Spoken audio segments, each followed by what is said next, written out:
Well, Connected Nation continues to work to help improve internet connectivity and affordability in rural areas. And their new joint venture, Internet Exchange Point, aims to do just that. Vice President of State Government Affairs, Tom Cox, joins us now for more on this. Tom, thank you so much for being here. So I understand that your group has compiled a list of some, 125 locations where you seek to build these Internet Exchange Points. If you could tell us how you went about choosing those locations.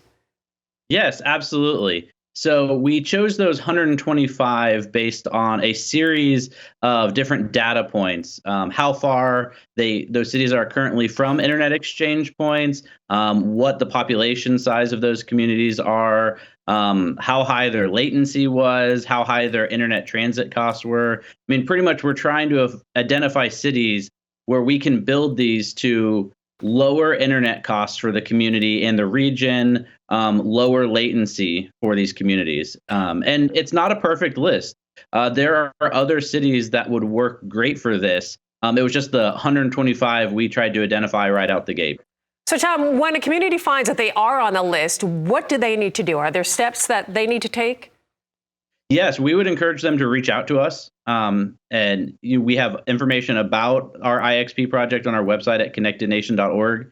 And we would want them to reach out directly to us to talk about that. And if your city's not on the list, we also encourage you to say, hey, we're interested in this. Reach out to us as well. I mean, we're happy to have that conversation. We've identified a few regions that weren't originally on our list, but we found such great partnerships in those communities. We said, this is the place to go.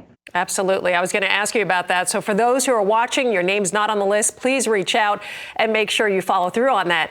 How do you see this really helping rural areas? Speak to that a little bit more.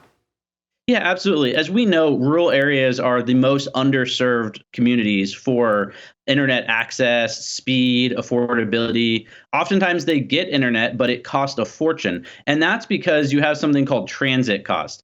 Your local internet provider, your ISP, has to connect to the greater internet.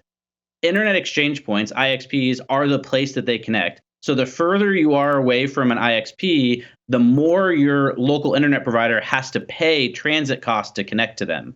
So by bringing these locally, we're eliminating that entire cost to these communities. Go ahead, Tom. Sorry. No, but that's how we're really trying to benefit these communities. So by doing that, we're lowering their costs considerably, bringing them more market competition where you may have more long-haul providers that can connect to the ISP, and then at the end of the day, make your internet faster. Absolutely. Faster internet, lower costs. That's what we all want. Tom, thank you so much. Tom Cox with Connected Nation. Appreciate you joining us this morning.